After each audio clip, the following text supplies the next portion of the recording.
Today is all about confidence.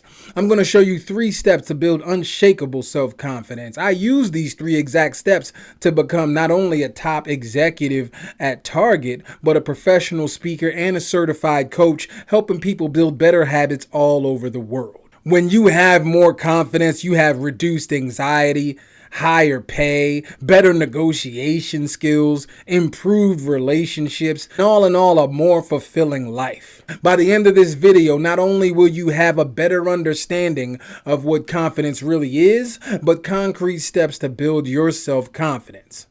Let's redefine what confidence is. I want you to keep this at the top of mind. Confidence, it's not a feeling. Confidence is a skill. That's what Cat Williams said. To be confident and not delusional is a real skill. Most of these confident people we see is really delusional. Confidence is a skill that you can hone. And the real definition of confidence is the willingness to try. I want you to keep that at the top of mind. Your willingness to try new things is confidence. It's what the neuro researchers call the confidence competency loop. The first time you try something, it could be a great success or a massive failure. Whether it's cooking a new dish, playing guitar, or creating a YouTube video. Either way it goes, you learn something. Each time you try, it gets a little easier each time. And over a surprisingly short period of time, your competency builds, and so does your confidence. Step 1 to build confidence is to take action. Confidence grows from actions being taken, especially new things that make you feel like an imposter. Listen, if you always do what you've always done, you will never grow. You need to take action and do the things that scare the crap out of you. What would happen if you were much more confident? How would your life be different right now? Would you speak up more at work? Self-advocate more? Would you have those tough conversations with those certain people? Would you leave that job you hate?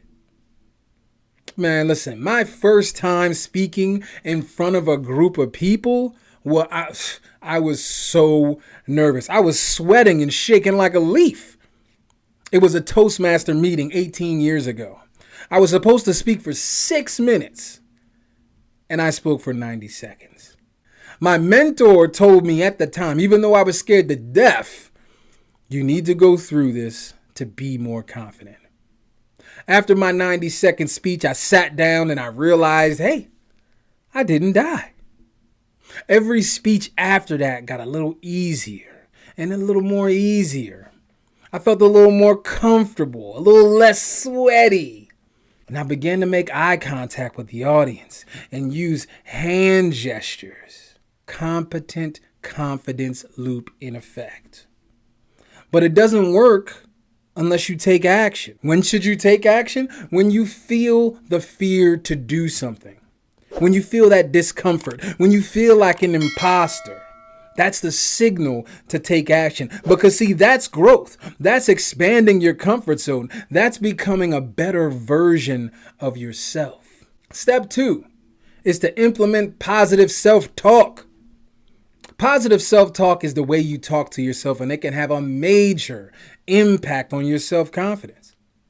Listen, if you're constantly putting yourself down and criticizing yourself, doubting yourself, what will that do to your willingness to try? It degrades it. To practice positive self-talk, you need to identify and challenge the negative thoughts that undermine your confidence. You also need to replace them with positive affirmations that affirm your strengths, your achievements, your ability to bounce back from anything. For example, check this out. If you were preparing for a presentation either at school or at work, you might have negative thoughts that creep up and say, I'm not good at public speaking. I'm going to mess up. Everyone's going to laugh at me. I don't deserve this opportunity. These thoughts are examples of personalizing, blaming yourself, and then magnifying the negative, and also catastrophizing, right? thinking of the worst possible scenario. They make you feel anxious. They make you feel insecure about yourself. And then you go into your meeting, you go into your classroom, and you might fumble the ball just because of those feelings. It comes through in your body language, in your tone, in your eye contact, in every move that you make. Here's how you counter that. You tell yourself, I have prepared well for this presentation. I've practiced my speech several times. Everyone will appreciate my effort. I deserve this opportunity. These thoughts are examples of using kindness and encouragement and words of possibility and potential towards yourself. They make you feel encouraged. They make you feel more optimistic about yourself. Positive self-talk is not about lying to yourself or ignoring reality. It's about being realistic, but also being hopeful. It's about acknowledging your flaws, but also celebrating your strengths. It's about accepting challenges, but also embracing opportunity. Step number 3, stop. Stop comparing yourself to others. Comparing yourself to others is a common habit that can have negative effects on your self-confidence. Remember, self-confidence is the willingness to try. To do that, you have to trust in your abilities, in your qualities, in your judgment. When you compare yourself to others, you're focusing on what they have or what they do that you don't. You're ignoring your own strengths, your own achievement, your own potential. For example, look no further than social media. Some people go to social media and feel depressed afterwards, right?